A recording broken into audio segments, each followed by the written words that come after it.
Shalom Bapak Ibu, saudara-saudari yang terkasih dalam Kristus. Jumpa lagi dengan saya dalam renungan hari ini. Saya ingin membahas tentang satu topik dalam memasuki bulan Desember ini. Tentunya berkaitan dengan Natal ya, perayaan Natal. Kita sebagai umat Kristiani tentu bulan Desember adalah bulan yang sangat kita nanti-nantikan. Berbagai persiapan kita lakukan, mulai dari menghias rumah, mulai dari membersihkan rumah, menata rumah, mempersiapkan kue-kue Natal. Lalu kemudian juga kita mulai mempersiapkan pakaian apa yang paling indah yang akan kita kenakan di perayaan Natal nantinya. Namun Bapak Ibu, saudara-saudari yang terkasih dalam Kristus, kita lupa akan satu hal.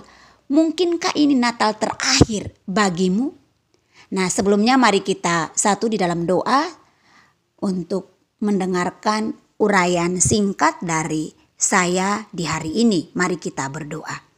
Bapa di surga, Bapa di dalam nama Tuhan Yesus Kristus, kami sungguh mengucap syukur oleh tuntunan Roh Kudus, maka pagi hari ini kami bisa menikmati hari yang baru yang Tuhan percayakan bagi kami. Sekaligus kami akan melakukan berbagai aktivitas di sepanjang hari ini, di hari yang ketiga di bulan Desember ini, ya Bapa. Karena itu Tuhan, kami rindu untuk mendengarkan renungan yang kami butuhkan di sepanjang hari ini, menjadi pengingat bagi kami untuk sungguh-sungguh memaknai hidup kami di sepanjang hidup ini. Terima kasih ya Tuhan, berbicaralah bagi kami. Ya Roh Kudus, mampukanlah kami untuk kami tidak hanya sekedar untuk mendengarkan, tetapi kami dimampukan untuk melakukannya. Demi Kristus Yesus kami berdoa. Haleluya. Amin. Bapak Ibu, saudara-saudari yang terkasih dalam Kristus, saya berharap Bapak Ibu, saudara-saudari dimanapun berada, dan juga saya ingin menyapa Bapak Ibu, saudara-saudari yang berada atau merupakan bagian dari pelayanan saya, khususnya di Panah Love Ministry ini. Doa saya Tuhan memberkati dan menolong Bapak Ibu, saudara-saudari dimanapun berada hari ini. Nah, tema hari ini yang ingin saya bagikan adalah Natal terakhir bagimu. Natal terakhir sangat mungkin terjadi dan dialami oleh banyak orang tahun ini, bahkan sangat pasti. Mungkin kita juga akan mengalaminya yang bisa disebabkan oleh bencana, sakit penyakit, kecelakaan, tindakan kejahatan, dan berbagai peristiwa lainnya karena hidup di dunia yang sudah rusak. Tatanannya ini sangatlah tragis. Bapak Ibu, saudara-saudari yang terkasih dalam Kristus, bukankah kematian terjadi tiap hari? Adakah orang yang bisa menolaknya? Adakah kekuatan obat yang bisa menahannya? Adakah kekuatan doa yang bisa menengkingnya? Adakah tahta atau sebuah kedudukan yang bisa menguasainya? Tidak ada.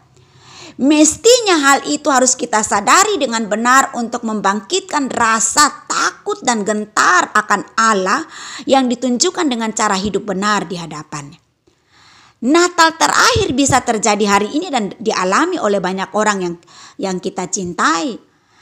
Bisa saja mungkin ini Natal terakhir di tahun ini, di bulan Desember ini. Entahkah keluarga, saudara, teman, atau komunitas rohani. Dan kita tidak tahu siapa lagi yang akan mengalami kematian, bahwa tahun ini adalah Natal terakhir baginya.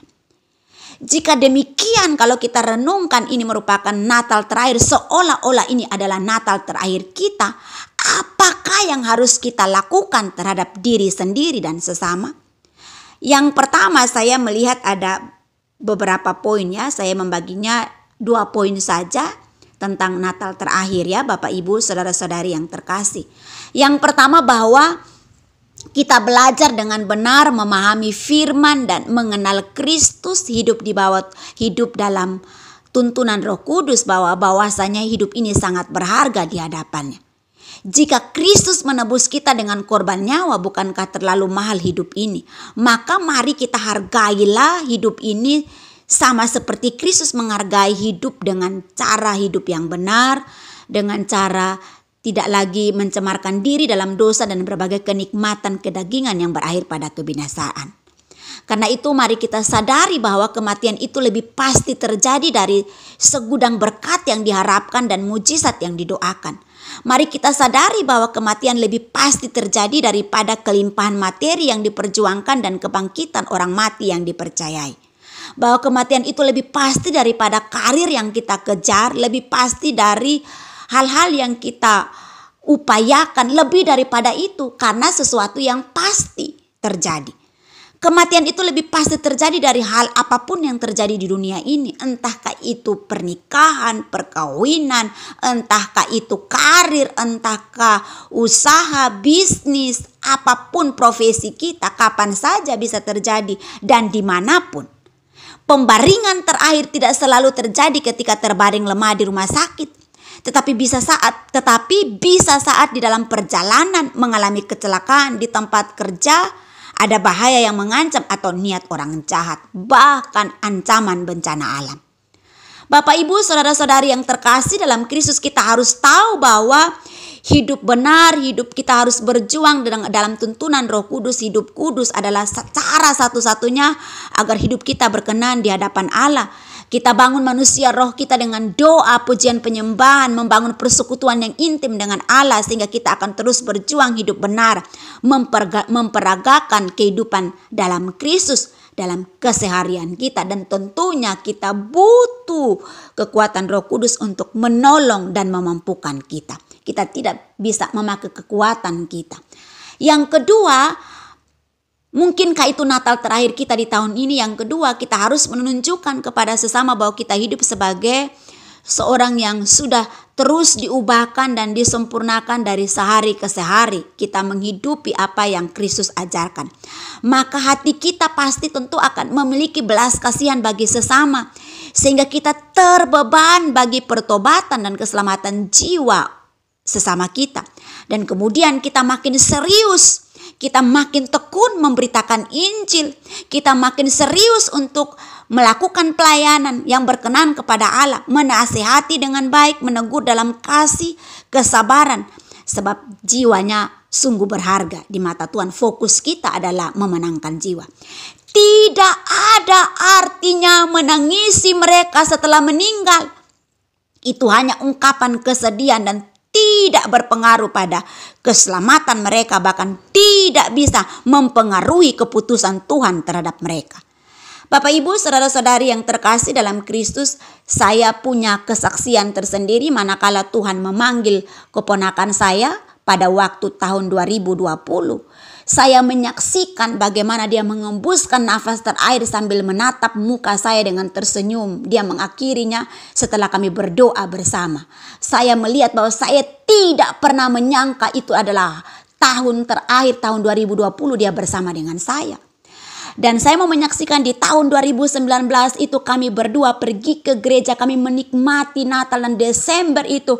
Saya menghabiskan momen waktu yang luar biasa itu dengan dia. Kami makan pizza bersama, kami berjalan, kami ke mall, saya membelikan dia baju Natal, kami menghadiri ibadah Natal, kami berdoa bersama. Saya pikir itu bukanlah yang terakhir.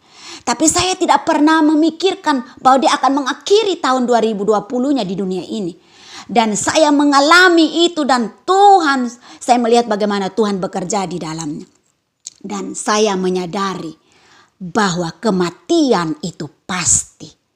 Saya menyadari bahwa dia merayakan Natal terakhirnya dengan saya, keponakan saya yang meninggal itu.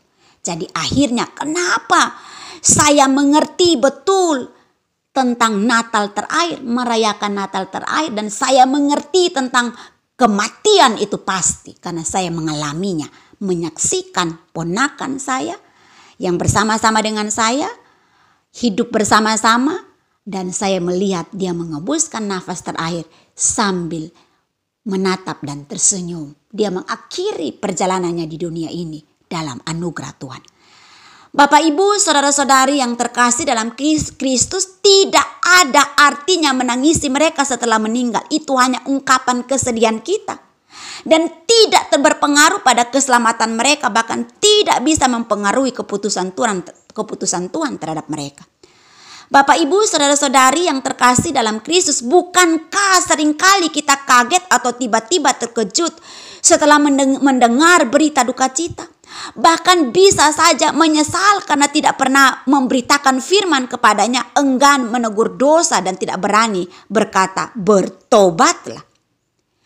Pagi ini juga saya selesai doa subuh secara pribadi, tiba-tiba saya mendapatkan telepon dari teman saya di Australia. Dia tiba-tiba, karena memang saya sering tiap hari kami berdoa secara rutin melalui telepon.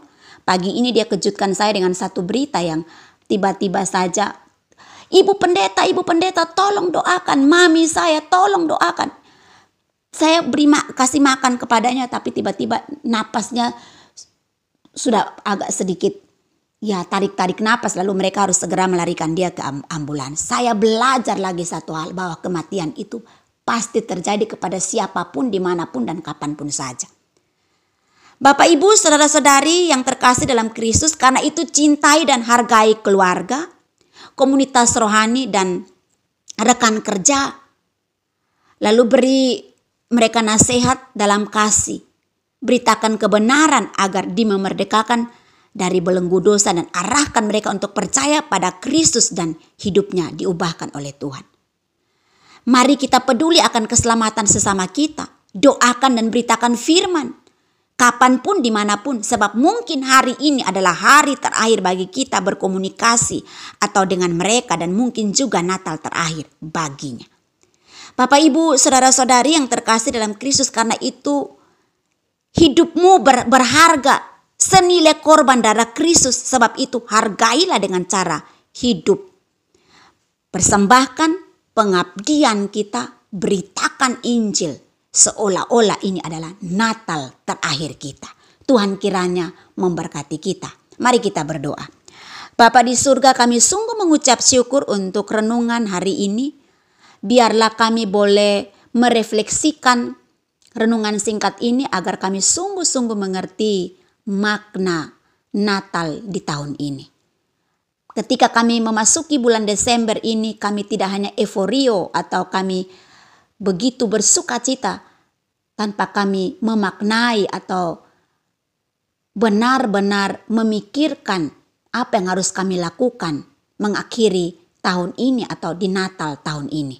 Karena itu ya Tuhan, biarlah Engkau mampu menolong kami, memampukan kami, menolong kami, sehingga kami sungguh-sungguh mengerti, memaknai hidup di muka bumi ini. Terima kasih ya Tuhan. Meteraikan benih firman-Mu. Lalu pada kesempatan ini hamba berdoa untuk para pendengar dimanapun mereka berada, yang senantiasa mengikuti channel Panah Love Ministry ini. Tuhan tolong dan Tuhan berkati. Setiap jemaat Tuhan, setiap jiwa-jiwa yang kami layani, setiap jiwa-jiwa yang kami beritakan Injil yang tergabung dalam Panah Love Ministry, Tuhan tolong dan Tuhan berkati. Sehingga mereka bertumbuh di dalam kasih dan pengenalan akan Kristus. Mereka benar-benar mempersiapkan diri menghidupi kebenaran firman, hidup di dunia ini dengan benar-benar menghayati akan Engkau, dan mereka mampu melakukan kehendak firman. Berbicaralah di hati daripada setiap para pendengar. Demi Kristus Yesus kami berdoa. Amin. Bapak Ibu saudara-saudari yang terkasih dalam Kristus, demikianlah yang dapat saya bagikan pada pagi hari ini. Doa saya Tuhan memberkati Bapak Ibu saudara-saudari yang terkasih dalam Kristus. Dan ayo terus dukung channel Panah Love Ministry, sekaligus juga dukung pelayanan Panah Love Ministry agar senantiasa kami tetap setia dalam pemberitaan Injil. Nama Allah Tritunggal dipermuliakan. Amin.